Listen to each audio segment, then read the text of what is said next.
Well, hello there to our automotive enthusiast friends who can be found almost anywhere. You can find auto enthusiast friends just about anywhere.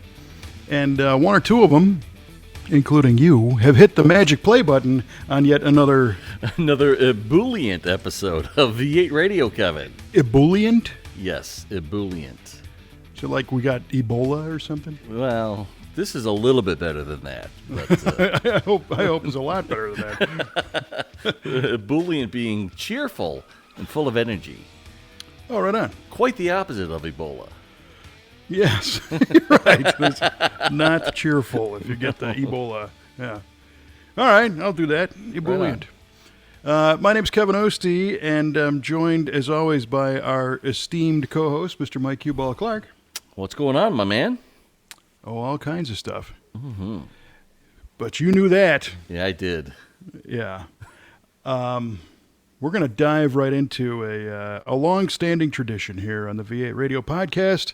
Yes, it's time once again for the automotive trivia questions. And before we get all the way into it, a couple episodes ago, you dropped some sound effects on us, and then you haven't brought them back. Are they still online, or? I can get them online. You don't have to do anything special. It just dawned on me as I was predicting yet another loss, thinking of wah, wah. Let me see what I can do here. Okay. Didn't mean to put you on the spot. No, not at all. Not at all. This is going to be great. At least not until the trivia question. Right. Yeah. So have you in fact prepared a trivia question? In fact, I have, good sir. All right, let's release this onto the masses here. All right, so, Kevin, let me bring up my notes here. Here we go. So, short and sweet and to the point, Kevin. Why did Buick name the Century the Century? Oh, man, he pulls a Buick question out. I did. Holy mackerel. It's a great question. It is a great question. That is a great question. Well, the answer is because the Buick Century would eclipse the 100 mile per hour mark, or the century mark on your speedometer. The speedometer. So once they discovered that, they were like, well, we got to name this car after that. Wow. Sounds like GM thinking. What was it, 55 first year for the Century, I think? 36, actually. 36? Yep. It was the Series 60, and in 36, Buick changed the whole naming scheme, and the Series 60 became the Century. Huh. And then the Series 60, I think, ended up being a Cadillac. The Cadillac 60, does have a Series. Do they have a 60 or Series 62? I know they have a 62, but I think there's also a 60. I think the 60 is the Cadillac that also shares a Buick name, which is I should save, but we're on it, so I'll pull it out. Nice. That would be a classic Ostie question. Well, we'll use it then. All right, very good. I'm sure by 3 weeks I'll forget that you ever said it and I'll get it wrong. Well, we're going to ask it right now. So, what was a Cadillac that featured a prominently Buick name? And I'm assuming it's not the Series 60. Correct. That's not prominent. Ladies and gentlemen, you're listening to an on-the-fly trivia question. That's crazy. Okay. So say that one more time. What Cadillac featured a prominently Buick name for a model? Buick name.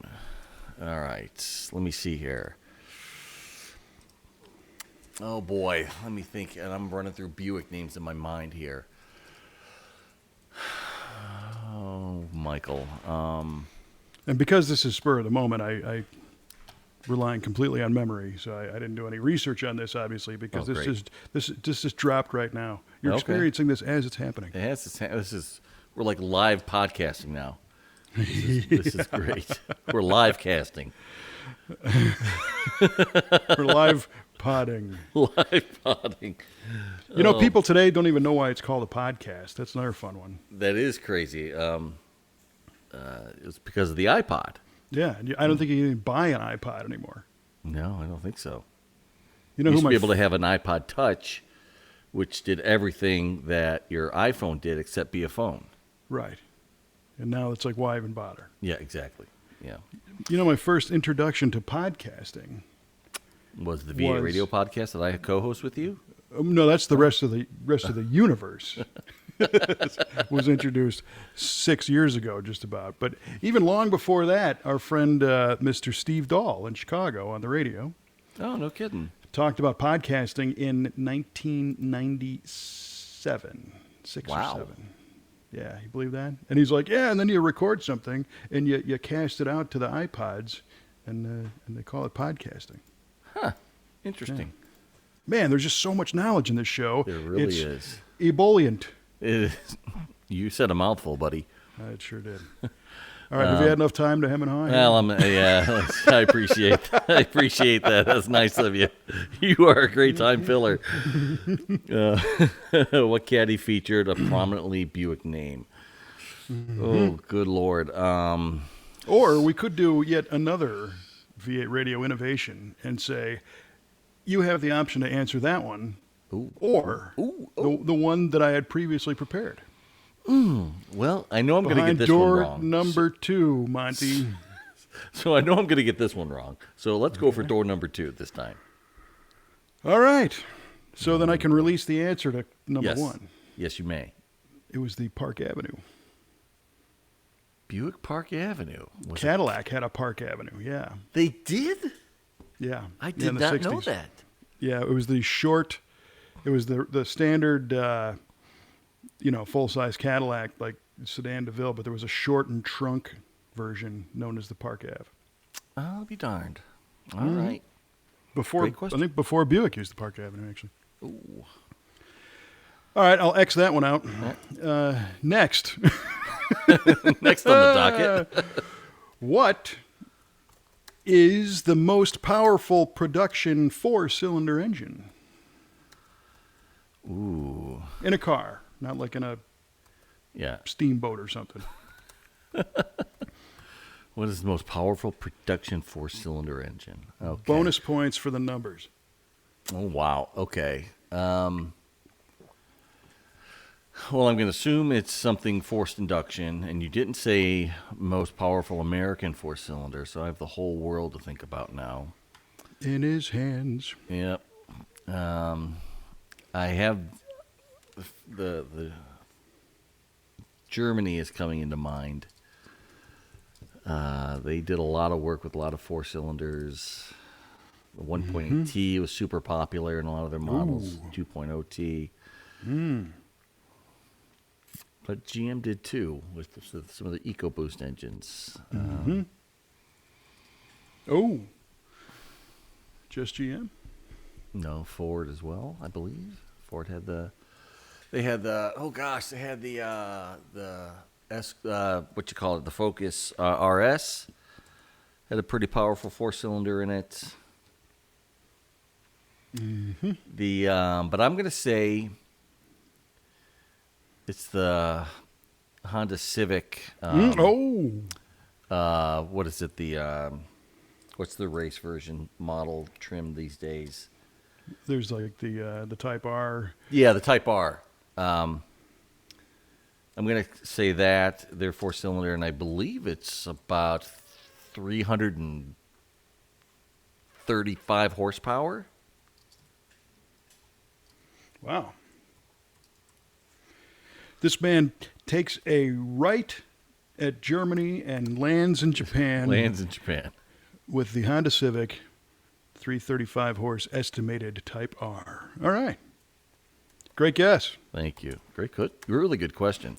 That little car surprises a lot of people. It really does. It really scoots. Yes. All right. Well, we will find out at the end of the show. Now, before we jump into everything, something I got to say. So, I got words here, buddy. No, I wanted to, before we get too deep into this, wanted to congratulate you on something. Yeah. Okay. So, you also host the Stubborn German podcast with our good friend Mr. Chris Ron and Jared Chasson. That's correct. And one of their, you know how we have our trivia question that we reveal the answer at the end of the show. Well, they have the German word of the day, Right. That everybody has to take a guess at. That Chris brings out. Everyone guesses that, and then they find out at the end of the show if anyone got it. Well, the Stubborn German podcast has been going on it's been a year now. Right. And nobody has gotten the German word of the day until recently. This is true. And not only was it the German word of the day, it was the German phrase of the day Yes. that you knocked out of the park. Yeah, you're correct. Yeah, that is like the most skewed or fixed competition of all time. Because what you'll notice, so it's funny, the Stubborn German podcast is centered out of the Stubborn German Brewing Company in beautiful Waterloo, Illinois. And the thing about the Stubborn German Brewing Company is they brew very authentic German beer. Mm-hmm. And Chris Ron, the owner, is very stringent about getting proper recipes and doing it the proper way. So in that respect, it's very stubborn. But none of us that do the podcast or that work at the brewery are like from Germany. There is no. Right. There's a couple generations back, but not, current. So none of us speak German. I mean, I guess we all do a couple of words here and there. Right. But we came up with this German word of the day thing, and the rub is that Chris never competes. He only deals out the word. He only deals the word. There needs to be like a rotation. Yeah, I think we did it once, and yeah. So Jared is the producer, and then I help out, and we always have a guest. So the three of us guess, and then Chris just sits back and laughs at us. Right. But that previous, a very recent episode, I did get the last laugh. Mm-hmm. Yes, you did. and the phrase, the phrase was, hang on, I got it here. Das ist mir Wurst. That's right. Das ist mir Wurst. Das ist mir Wurst. And Kevin said, "This is my sausage."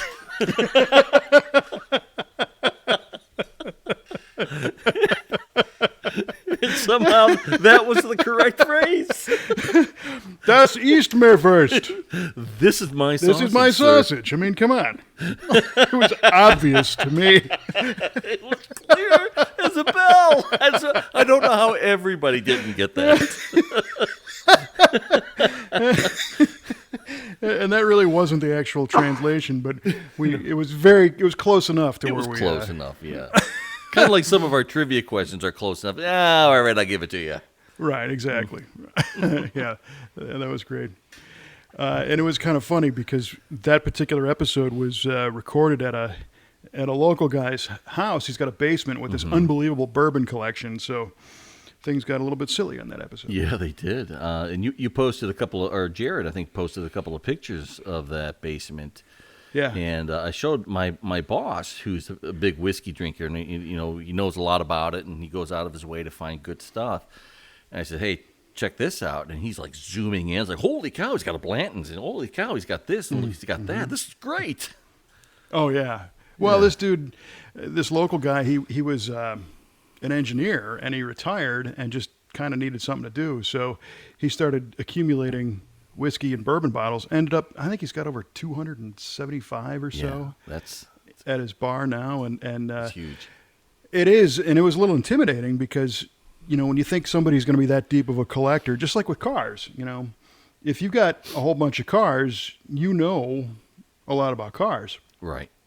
Well, I'm not the world's expert on anything for sure, but certainly not on bourbon or whiskey or even beer. So that show is fun for me because it's my chance to learn about all this stuff. Right. And I was a little bit apprehensive in the beginning to go to this guy's collection, because I don't really know what I'm talking about. And he's like, no, yeah, I just started collecting them, and I don't really know either. I just like this, and I don't like that, and here you go. It was really, really refreshing. So, Yeah. Well, it was Pun funny intended. because a guy like Chris, who does know a lot about whiskeys, he was kind of in awe of what he had and was scared to ask to try something. And the guy Yeah. was like, "No, you want to try it? Try it." Yes. That's why it's here. he was super generous with his stuff. So yeah, that was cool. Yeah. And you're right. I'm the only winner for a whole year's worth of episodes on the. So, yeah, that's a fun one. Yeah. Good times. Good listen. Right on. Nice plug. Thank you. Thank you very much. So you said we're going to do that before we dove into it all. Is there? Do you have anything to dive into? Oh gosh. I got a couple things. I drove the GTO a little bit. I got my gas gauge working finally, and I thought Sounds like I didn't fix it. Sounds like a blues song. I got my gas gauge working. But I dropped the tank and I replaced the sender. And when I put the tank back up, I tried to drop about 4 gallons of gas in it, thinking I would see the needle move. Well, I didn't see the needle move at all. I just assumed it was still busted. I'm like, this stinks. 4 gallons in a 67 GTO is Yeah. not even noticed, by the way. Clearly, you're absolutely right, sir. It is not noticed. So I happened to cruise. I'm like, I'm just taking this for a drive. I'm going to, air it out a little bit and get some gas in it and just be able to drive it a little bit. So I put about 10 gallons in. And lo and behold, I got a half a tank of gas, according to the gas gauge. Hey, This is great. Then that is great. Yeah. Then on Sunday, I drove it around some more and I filled it up to the top just to make sure that the gauge is going to go all the way to full. Pretty much does. It's a little off, but it's close enough. Right on. So I'm pretty happy. So now I told my wife Jenny, I says, I definitely want to drive this down to the V8 drive-in cruise this August. Oh, right on. So yeah, so that's going to happen. That'll be cool. It's funny, gas gauges are like one of the simplest things on a car and one of the most large pains in the rear end. Yeah. It's one wire and a little rheostat thing, Right. and that's really it. But first of all, not having one that works, as soon as you fix it, there is this level of stress that you didn't even know you had. But yet I knew I had it. It was making me crazy. But yeah, I feel so much better now. I'm like, this is amazing. Now I can calculate real gas mileage. Not that it's going to get any kind of gas mileage, but you Yeah, kind I of know what to expect and all that good stuff. So it's pretty interesting, pretty cool. Well, at least you have a better idea if you're going to make it home or not. Exactly, for sure. Yeah, yeah.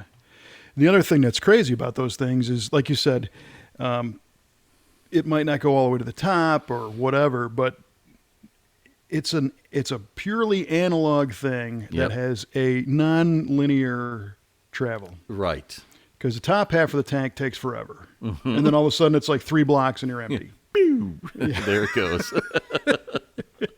And I don't know if anybody has figured that one out yet, but we get bid on that all the time where it's like somebody, hey, just fix the gas gauge. Yeah, you're asking something. Yeah, you're asking a lot here. Because there's ground issues, and then there's the actual, I guess it is a rheostat, right? Yeah.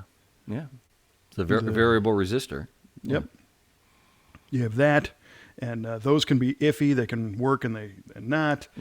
And then the whole action of if you bend that float arm, Right. installing it in the tank, then you've just screwed up the accuracy. Yeah, and thrown it all off, yeah. and then there's the risk of it leaking because you got an O-ring and the lock ring, and that part might be new, but the tank is not. So That is correct. All of those There's- things. And just, especially if you're a DIYer like I am, wrestling with a gas tank, even with just a little bit of gas in it, is really awkward.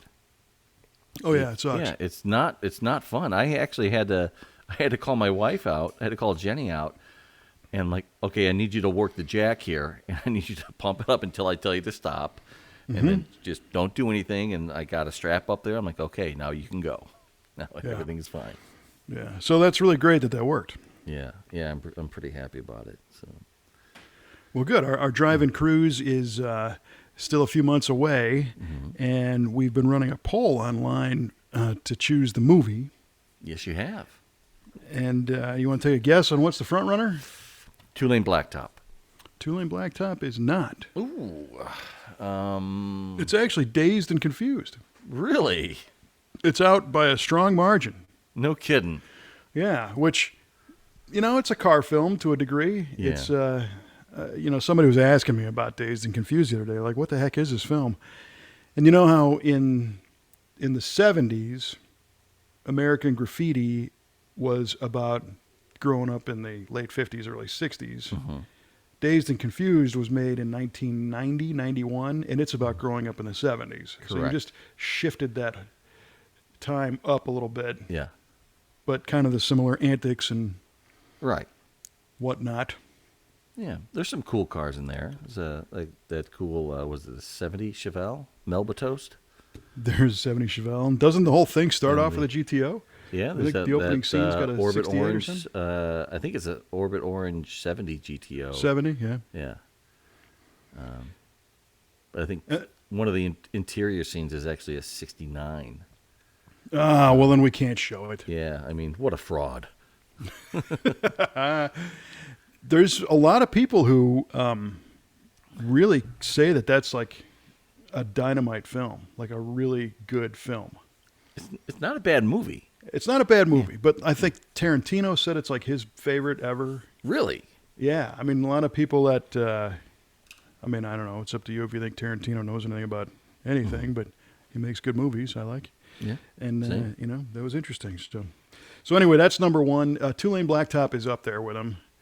And then one of the Fast and Furious, I think there was two on the list. There was the first one and Fast 5. And Fast 5 I've never seen, but they say that is the best one by far. Really? And it's got like no votes. And Oh, boy. that tells me that the demographic we're reaching with our poll is not that. It's not the 330 horse Honda crowd No, it's not. that apparently you secretly want to be in. But they were trying to expand, and attract a different market and Yeah. that whole scene to the event as well. So we've talked about this before about splitting the two different screens. We might show Dazed on one and maybe Fast 5 on the other or something and see what we get. Cool. Right on. Yeah, it is pretty cool. Yeah, I'm looking forward to that one. It'll be great for you to drive down. I think, Dynamite, man. the other cool thing is we're just about finished with Paul's car. With the That's convertible. great. Yes, the yellow one, finally. And that project, like many, has been on and off and on and off. But Sure. I have to hand it to Jay Jenner, our interior guy. He, Paul's got younger kids, and he was certainly not in the market for a, full custom show car or a Right. perfect, faithful restoration. But he wanted, the interior to at least be there because it Right. basically wasn't when he got the car. So he's like, can you make something that's, a little more, for lack of a better Nice. term, just a little more basic and not, it doesn't have to have the accurate Oh, fabric okay. and all the ornamentation, but it's got to stand up to kids. Sure. And, this thing's going to have the top down all the time. So Jay made a really cool, just basic black, kind of a tuck and roll style interior for it, back seat and Cool. side panels and door cards. He made all that stuff. He wrapped the dashboard because it was all crumbling, and the car. So we put a low car shifter in the original console. It's a bucket console car, but we didn't have any kind of a boot that fit around the low car shifter that looked Okay. right. So Jay designed a 3D printed one, with a Get rubber outta here. flap on it, so that fits the original hole nice. And then I had put, and I'm still in the process of installing a couple of Scat Pro Car buckets into my Galaxy Right. for a little more support. So my 62 Ford original Galaxy buckets are on loan to Paul for his Buick. Ah, Okay. So the guys adapted the seat tracks and bolted those things in. And Jay's like, "Hey, what do you think?" And I slide behind the wheel, and it's like it's perfect. The steering wheel orientation, the ratio of elbow to window ledge, you know, is that's like important. It is, and Yeah. it's dead on. And the car does not have a tilt wheel, so it's got to be right, you know, and it fits like a glove. It was impressive. Oh, very nice, So- man. Jay also redid the convertible top, so it's got a nice white top that looks dynamite. It's been in a box for 20 years. Good heavens. Yeah, and it came out perfect. So all that stuff is pretty much buttoned up. I think we're putting seatbelts in it right now. Retro Belt, I think, is the brand. And I think it's the same company that does the Retro Sound radios. Oh, really? The logos, I think it's the same company, but it's cool. They make a retractable seat belt that has, you know, your vintage car style chrome buckle with the Sure. square push button in the middle, Uh-huh. and the push button has a little ornament. It's like a sunburst in the steel. Okay. You know, a little design in there, so it looks totally like it belongs, but it's Yeah. all new stuff.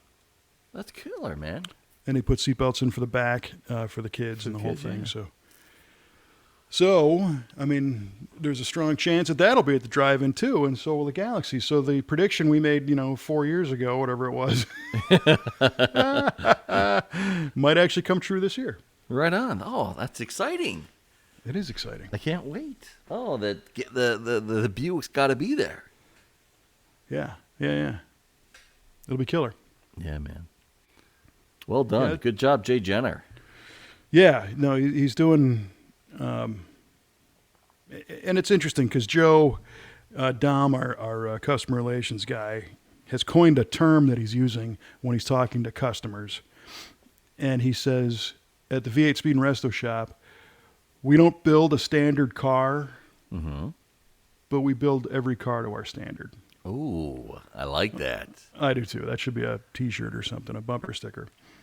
So Jay was able to incorporate that not fancy, not over the top, but done very well. So Yeah. the stitching is all straight, and Yeah. the in the back seat, the base cushion and the backrest cushions, the stitching all lines up. Stitching matches up. Oh, Just those that's- little details that Yeah, doesn't look like it was done by some, overnight right. Tijuana interior shop. Taking nothing away from those guys, but because my Galaxy it still has half a Tijuana interior in the thing. Is that right? Yeah, and back in the '80s, you could wing a car down there and drop it off for a day and pick it up, and seats are redone, the door panels, the carpet, the whole thing, and it was cheap, but it kind of looked like it, Understood. Yeah, Understood. so that's cool. That is cool, man. Right on. And we're also getting ready. This coming weekend is our open house and kind of swap meet sale thing. And we have so many things that we are selling. It's unbelievable. Is that right? Well, and the reality behind it is we're buying back our real estate.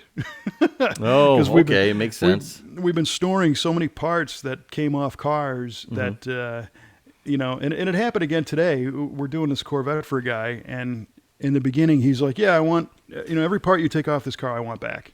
Great. So we've been accumulating and holding on to it all, and we finally get everything boxed. And not just boxed, but everything's got to be wrapped. Then it's got to be boxed. And then the box has to be labeled and then yep. inventoried. And then there's a spreadsheet that articulates everything that's in box number 5 and box number 6. Okay. And then they're all on a pallet and stretched wrapped together and balanced so that you can pick it up with a fork and Okay. ship it, right? So it's a good amount of work to put all that together. And today he's like, well, no, really, I just want 2 things back. And you can crush the rest. So it's like, so we have a lot of square footage that is just being occupied by things that were wanted at one point and now they're not and whatnot. So we donate as much as we can to tech schools a couple tech schools. So Cool. if it's an engine or transmission or something, but if the customer says it's cool, we'll sell the stuff and either give them the money or sometimes they say just sell it and donate it or whatever. So we have a lot. bet. Two full box trailers right now. Get out of here. Holy cats. Yeah, it's crazy. That is a lot. Oh, my word. And you're having that at the sale is going to be at the shop, correct? Mm-hmm. Okay. So right across the street, where we expanded and Kelly bought the old warehouse building that she leveled last year, Right. is now a big rock gravel lot. So that lot is going to be the sale. Okay. And then we're going to have open house tours of the shop. And the only thing that's a little bit iffy right now is we're having some concrete poured in front of the shop. Yeah. Which That's is, exciting. It is exciting. It's awesome. It's something that's needed to happen for a long time. So all of in our older building, in front of the roll-up doors where you get in the shop, that was all, cracked old concrete. So now it's going to be a nice fresh apron all the way around. And they made a new sign mount, and they made an ADA compliant ramp on one side where it kind of goes uphill to the other building. And but they need to finish it by the weekend. Oh, brother. And they're about 20% down right now, poured. And it's supposed to be raining like cats, dogs, and cats tomorrow, and maybe the next day. And that means I got 2 days left for them to pour concrete to be used on Saturday. It's Tuesday today. I don't know. It's got a cure and all that. Holy cats. I know. So we'll see. The nice thing is the concrete crew, they're great guys, and the construction team is really great. And they're like, we're sitting by the phone, and if it's not raining, we're going to be there. It's not like they're just, forget it, we'll see you next week. I mean, they really want to finish this off for us. That's good. So we appreciate that. Yeah. So hopefully the skies will not part and drench us. And we can get that handled. So we'll see. Oh, man. You'll be biting your nails. Yeah.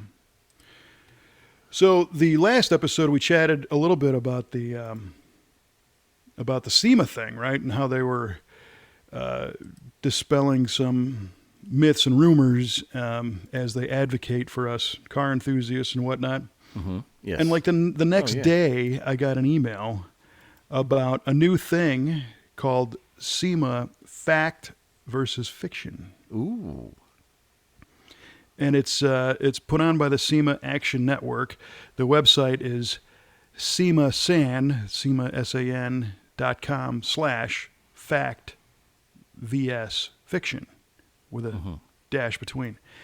And you can submit a question about legislation or codes or vehicle whatever, and they'll answer it and put it up here on the site. No kidding. It's cool. It's funny, the headline says, "It's been said that a lie can travel halfway around the world while the truth is still putting its shoes on," according to Mark Twain. He wasn't wrong about that. Nope. And the quote is especially true in today's digital age, whether it's fake news about an exhaust noise law or viral misconceptions about proposed automotive legislation. The SEMA Action Network is here to set the facts straight. So you can go ahead and go to SEMASAN.com/fact versus fiction and ask a question. And they got a whole bunch of them answered already. One is what we talked about. Vehicle with modified exhaust will now automatically fail inspection in New York. Fiction. Another one about the New York retailers. Another one, here's a good one. Does a new bill in North Carolina ban lifted vehicles? I thought there was something that banned those squatted vehicles. Yes, the Carolina Squat. Yeah. A new law in North Carolina shifts focus away from the overall ride height and instead to rake angle. Which is these clowns that have their the front end jacked up. You know what? I try not to call groups out. But yes, you are absolutely right. That is the clowniest thing I've ever seen anybody do to a vehicle. And you're right. I'm generally pretty accepting of stuff. But when somebody's driving down the highway behind me in a, 7,000-pound halfway lifted truck, and the headlights are up in the sky and they can't see the road. Yes. It's dangerous. Not to sound like, get off my lawn, but that is dangerous. And it does nothing for performance and nothing for looks else. either. Ugh. Yeah. I mean, there's things that we do for performance that, of course, make things dangerous and, maybe look a certain way. But that I just don't see the benefit. Well, I mean, think of a gasser. A gasser has the front end lifted up, but that's for a purpose, for weight distribution. Right. Or the whole thing was lifted. Right. And it's generally on a drag strip. Exactly. It's purpose-built. Generally. It's for the drag strip. It's angled to increase weight distribution in the back, especially during the launch.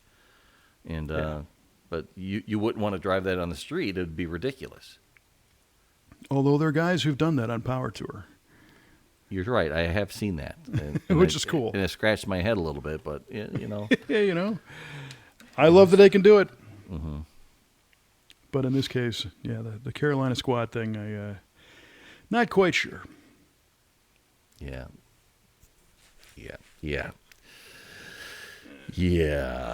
And the other couple other things again about New York, and New York's in the crosshairs right now for automotive stuff. So, well, it's the People's Republic of New York, anyway. Yeah, it's kind of getting that way. Yeah. So, I was just thinking, about all this stuff, and I got an email from PRI this morning. You might have gotten it too, about an event that they're doing at a racetrack in Washington to raise awareness about the RPM Act. Oh, yeah? And the ability to convert a regular street-going car into a race car and preserve that opportunity. And the RPM Act is seemingly taking forever to get through Congress. It's been on the books and off the books for 5 years now. Wow. Oh, brother. And it's still on the cusp. So hopefully that makes it through this year. I saw that right here in the People's Republic of Illinois, a legislation did not get passed, and that was to change the state to a one license plate state. Come on, comrades. Make it pass. You still need two, and it's funny, this gets brought up like every legislative session, and somebody sponsors it, and it goes through committee and does all the stuff it's supposed to do, and then like at the end of the day on Friday, they're just like, whatever, and just kind of walked out, and then it dissolved, and it was done, dead. Better luck next year, Bill.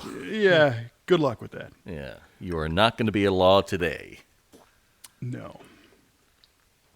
But the racing thing and the ability to build race cars kind of planted a seed in my head about racing and my earliest memories of racing. Did you race anything as a kid? Just my bicycle against one of my other friends. Yeah, I did a lot of that. Yeah. A lot of good wrecks. Absolutely. Although when I was 16, I did drag race my buddy down the street. My stepfather had this old beat-up Datsun B210 Nice. with a 4-speed car, and my buddy's mom had a B210 wagon. Ah. And I'm like, we're racing. And so we raced, and I beat the snot out of that poor little beat-up orange 210, but I won. Orange. Was that the one with the soccer ball wheel covers? I don't know if this one had. I don't remember if this one had them or not. But They probably all flew I think off it sure in your- could have been. Yeah, I don't think your it had, racing 'cause mistakes. it was just beat to death. It was crashed a few times and just dented up. Oof, it was rough. Yeah, those cars, they didn't last very long in the Midwest. Well, I was not really a street racer, of course, because I got my driver's license later than everybody else, but B, my dad was a police officer in town, and if I got caught street racing, it was that's bad news. You and I would not be having this conversation today. That would have changed the course of history. The trajectory of my life would have been altered. For sure. So I didn't do much of that. Some of my friends did, though. Paul did. Paul had In a Nova. he had a Nova, Yeah. and my buddy Steve had a Camaro, and Mike had a Lagote, a Le Mans. Actually, it was a Le Mans Sport, 71 Le Mans Sport convertible. Yeah, cool car. Red, white top, white interior. Pretty. My buddy John had a 69 Mach 1 that was orange with a white top or white gut. That was killer. All those cars were a lot of fun. Yeah. But Kevin had before, a Plymouth Scamp with a slant 6. That's right. With a one-barrel carburetor. The automotive equivalent of an Undie Grundy.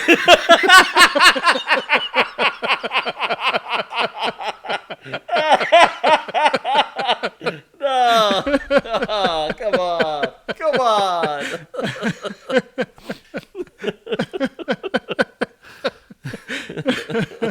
Oh, my goodness.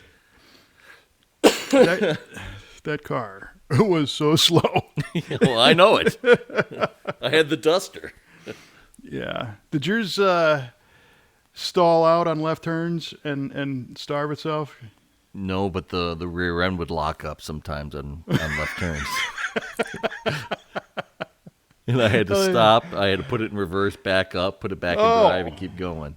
It really locked up. Mm-hmm. You ever consider some fluid back there maybe once in a while? I don't know. I didn't do anything to that pork. I don't even think I ever changed the oil on it. Yeah. Because I had to keep putting oil in it because it burned so much of it. So it was perpetually being changed. Sounds like the Scamp. Yep. Yeah, that thing, it would, the one barrel carburetor would go dry on a left-hand turn. Like if you were in a left turn lane at a red light and you got the arrow and you'd step on it, it would go, ugh.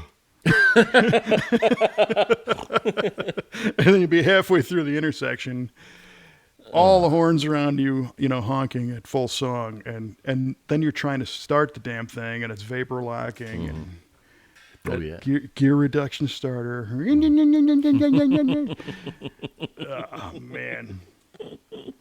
So no racing was had in the Scamp. No. But I found it was recently I guess last year, I was at my mom's house, and in a box full of stuff, I found this, which is a stapled book that I wrote in, who knows, first grade? Wow. Called Racing Fun by Kevin Ostie. Your mother kept a lot of stuff for you. Yeah, I don't think she was aware. Oh, really? This was just in a box, which is kind of funny because my parents, they moved from an apartment to the house they bought. So they got married in 65 and they lived in an apartment. And then in 68, they bought a house. So they moved into the house in 68. And then in 97, they moved to Arizona into the next house. And I crap you not. There were some boxes that got moved to Arizona that came from the apartment in 65 that never got opened. Oh, my gosh. So they just, moved and put the unimportant stuff in the basement and then closed the door on it. Yeah. Okay. And I think all of my childhood is in one of those boxes. In the basement. Yet to be rediscovered. With the door closed. But allow me to read a little bit from my Racing Fun. So on the cover of this, I illustrated this as well with a red marker, a black marker, and a pencil. Nice. And the Racing Fun, there's somebody walking or maybe jogging, I don't know. And in the grass is a snake. So I don't know if they're like racing the snake. And this dude's got disco pants on and crazy hair, so it's a pretty hip kid, I guess. And you open it up, it says Racing Fun by Kevin Ostie. Pictures by Kevin Ostie, and it's spelled Pichers. That's how you spell pictures It is. as a 6-year-old. But what I thought was funny is on the cover, in a red pen, it says, "See me." You know, the teacher Oh, wow. was bent about something. And then where the word pictures is corrected, the teacher wrote Pitures. So she corrected it incorrectly. Incorrectly. No. Oh, you So I never have had no a idea. chance. Oh. No idea who that was, but it goes on to say there's one kind of racing that's called a relay race. You can do anything with this race. And there's pictures of two guys on scooters. And then I like horse races and car races, and every race. And a car race is very dangerous. And then I got a picture of a dude doing a burnout. And then it goes to big races, little races. I like races, race. More on, I don't know, more races, more races. Have you ever seen a frog race? They're ugly, right? Car races are noisy, right?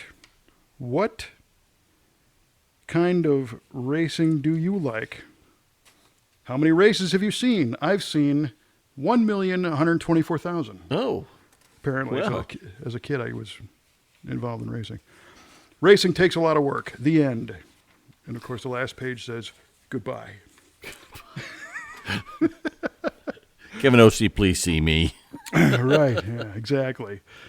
So that was one of my earliest indicators that I was into racing back then. And a couple of years ago, I think also in this same load of crap that I had found at my mom's house, I came across a newspaper. And I don't know if we talked about this before, but it was a newspaper from 1978, and it was printed by a local bank called, if I can get this to fire up, Northwest Federal Savings. Okay. And they had a kids program there where they were trying to teach kids how to save money and whatnot. Okay. And they had a mascot, and the mascot was Rusty Rooster. Oh, okay. And the kids were called the Rusty Rooster Boosters. Well, this was on Irving Park Road in Chicago. Mm-hmm.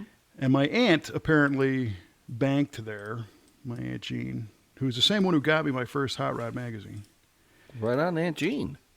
And apparently they had a race-off, Hot Wheels race, in which I participated. And darn right you did, because you like racing. I did. And I actually won.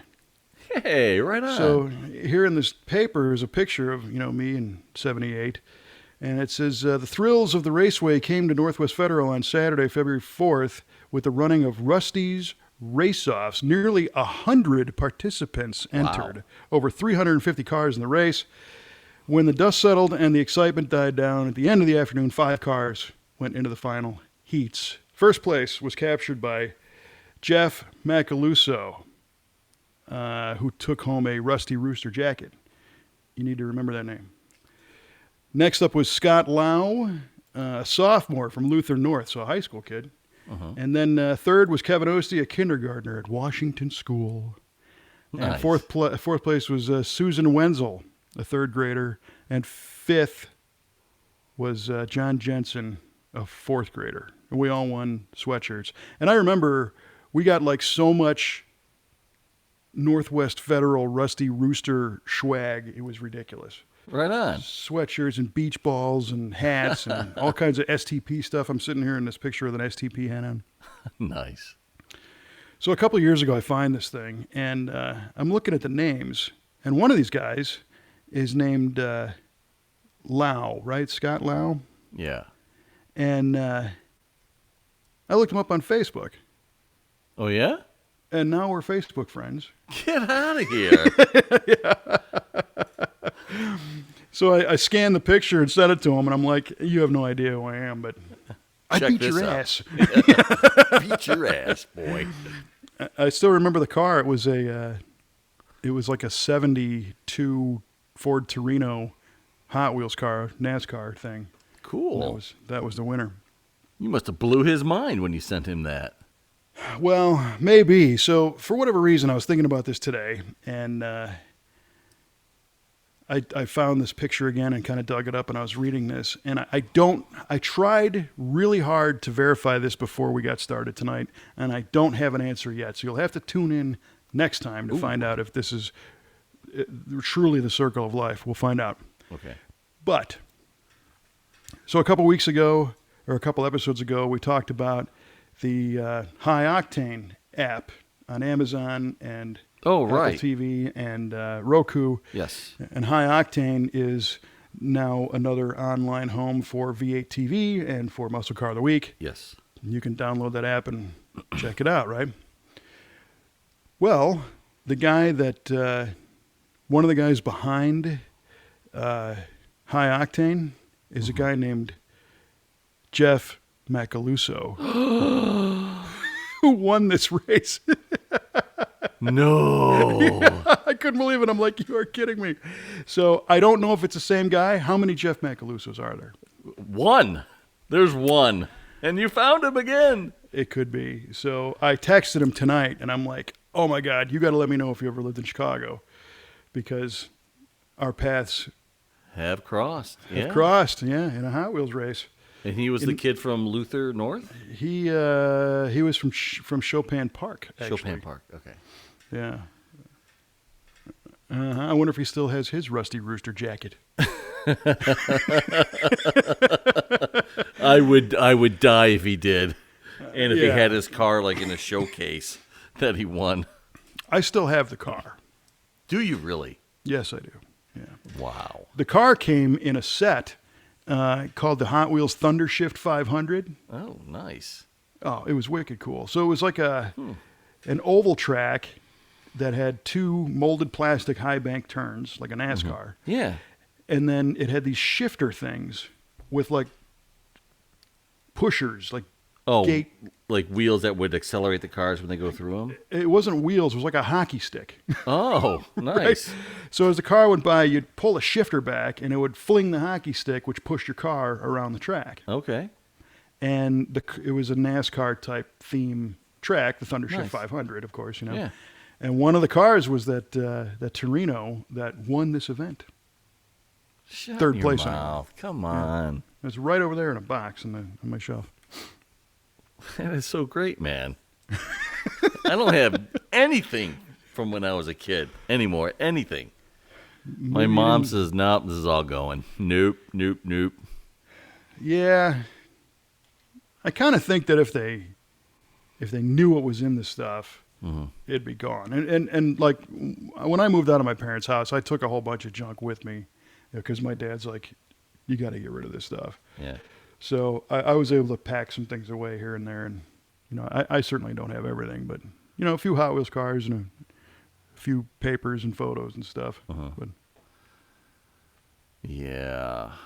Yeah, I think I had some of that stuff. I went to live with my dad when I was 15, and then I think my mom started kind of getting rid of stuff. And then by the time I graduated high school, she and my stepdad had moved to Arizona, and I think they just wanted to travel light. They probably just purged all kinds of stuff, indiscriminately. So I think that's when everything actually got gone. So yeah, I mean, what are you going to do? yeah. You can't be dragging that stuff all over the place. The good thing is, with eBay, you can recapture some of those things if Yes, you you remember can. them. Yeah. And one of my favorites was the blue Corgi police car. Did we talk about that on the show? The blue Corgi police car. Yeah. Maybe. So there was a hobby store in town that my mom would take me to. She would go like 2 storefronts up in the strip mall to the cosmetic store or wherever, some other place, and she would drop me off at the hobby store. And that's where they sold model kits, and they sold Hot Wheels, and no Hot Wheels. They sold Matchbox, and they also sold Corgi diecast, which were like 1/36 scale, so smaller than a 1/24th. Okay.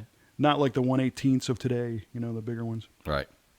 But I remember going in that store, and in the glass case, they had the lights and everything, and there was this blue Corgi Buick Regal police car, and it was metallic blue. It was beautiful. It had red cherries on top, and a little figurine of a cop that was like shooting somebody and something. I don't know. And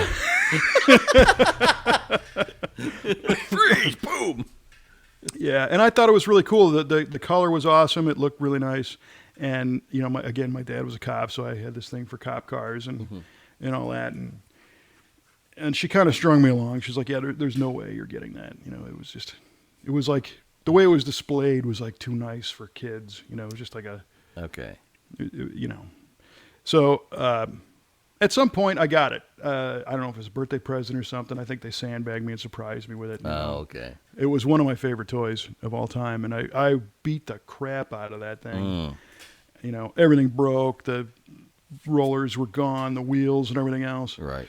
But recently found one Nice. on the eBay.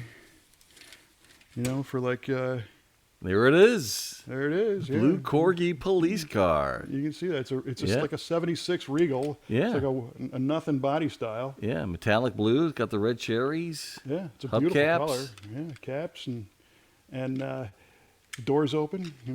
Oh, that's So, killer. I would have beat the snot out of that as a kid too. Oh yeah. So now and this one's like perfect. So I have yet to display this properly, but eventually this casting became the Kojak police car Oh, did it? because Corgi got a license for Kojak. Oh, okay. And then they put two light bars on this thing, one facing forward, one facing backward, and it became the, I guess the Metropolis. Where was Superman? Metropolis. Right, he wasn't Gotham City. That was No, that was Batman. Batman, Right? yeah. So the Metropolis police car and Superman was this casting as well, Oh. and those were everywhere. You can find those on eBay all day long, but just the regular blue police car version for your general non-celebrity types. Right. So that was kind of cool to find one of those. That is cool. It's funny. Things probably just pop into your head from time to time. It's like, holy, that's right, I did have that. Oh, And yeah. Let's see if I can find it again. Well, totally, and I think it was probably 20 years ago that it popped into my head, and I think I saw the color, and it was just like, I remember that blue, and I jumped online, and at the time somebody wanted like $40 for the car, and I'm like, there's no way. I don't want it $40. Right. So I kind of put it out of my mind, and then I don't know if it was a saved search or something, but it popped up again, 3-4 months ago, and I got this one for like $19 or something. So that's a win. Yeah, it is a win. Relatively cheaper today than what my mom got it for me back then. I bet. Yeah, for sure. Yeah. So there you go. Nice score. Yeah, right on. All right. Well, so we'll find out next time if Mr. Macaluso is the same guy. It's got to be the same guy. Well, if it's not, we can tell everybody it is. Yeah. Yeah. What are they going to know? No, we have a high level of integrity on the show, Absolutely. which is true. Mm-hmm. Yes, it is. No BS. Who would make this crap up anyway? Hey, look at my Corgi police car. Check me out, guys. I'm cool. I wrote a book on racing. All right. So everybody wants to know the trivia question, and especially the one that pivoted on the fly. So what do you got? Right. Okay, let's bring it up here. So, Kevin, I asked you, how did the Buick Century get its name? And you said because it would go 100 miles an hour. And you came to that answer rather quickly. I was pretty impressed. And congratulations, sir. You got that one right. Right on. Hey! Son Somebody's won, Johnny. Blue A new corgi car! police car! A new car! That's hysterical. That sounds just like the guy. Johnny Olson. A new car! The Fuego by Renault. Oh, man, that's awesome. Wow. All right, cool. Well, I won. How about that? Congratulations. You Thank got you. the German phrase of the day, and you got today's trivia question. 2 Congratulations. for 2, yeah. And you just had a birthday. You just can't stop winning. It's all about the win. That's right, man. Boy, now I feel like I got to invent a contest for the Bonneville Up to Speed podcast and see if I can win that too. Right on. Okay, so my question to you was, what was the most powerful production 4-cylinder engine? Mm-hmm. And you said the Honda Civic Type R, somewhere around 335 horsepower. That's like, what I said. holy cats, that's a lot of power for a 4-cylinder. It is. But But not enough. Oh,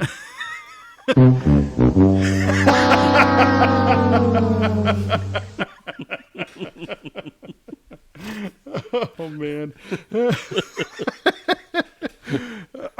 I don't even know why that's so entertaining, but it is.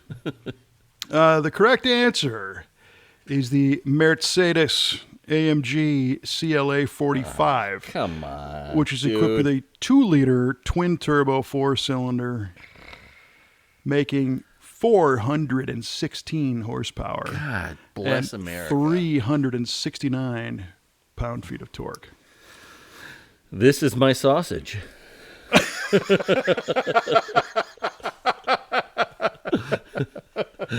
That's what you say when you pull up in that one. You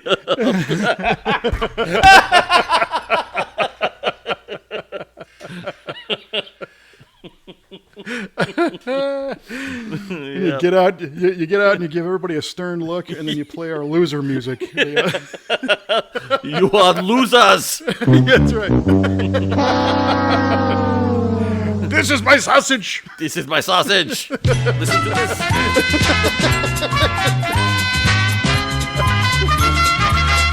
Do you like my sausage? Yes, you do. Oh, brother. 416 horsepower from just 2 liters. That's all. That's it. Wow. That's some serious stuff there tonight, man. Yeah, for real. All right. Well, hey, we ended on a high note anyway, so Absolutely. yeah. All right, my man. Well, that was fun. That was great, man. Lots of good laughs today. For sure. So if you like to laugh at silly nonsense, hit that subscribe button. We're still kind of yo-yoing around on the Apple Podcast stats, Yep. which is fine. It's great. It is what it is. So. It is what it is. I'm not trying to it'd be nice to be the number one, just long enough to screenshot it. Oh, that'd be dynamite. I mean, we know we're number one. It's just the people need to know we're number one. Well, our listeners are all number one is Yes. the thing. We have some very cool people that tune in and share commentary. Yep. And we're getting some good comments actually on our v8radio.com website, which is interesting because the comment feature is fairly new on that. So we've had some good ones that we'll chat about next time. Dig it. All right, my man. I'm gonna take a breather after this one. My abs hurt. Oh, my God. Yeah, well, it was a great workout there. Yeah, right? All right. So for Mr. Mike Cueball Clark, I'm Kevin Ostie. Thanks for tuning into this what was the word? Ebola episode of Ebullient. Ebullient. We've lived up to it. Ebullient did. episode of VA Radio, and we'll try to keep the energy going next time. And until then, keep. I don't know. I can't say. I was going to say something, and I can't say that. keep your passion for racing on high. And we'll talk to you next time at VA Radio.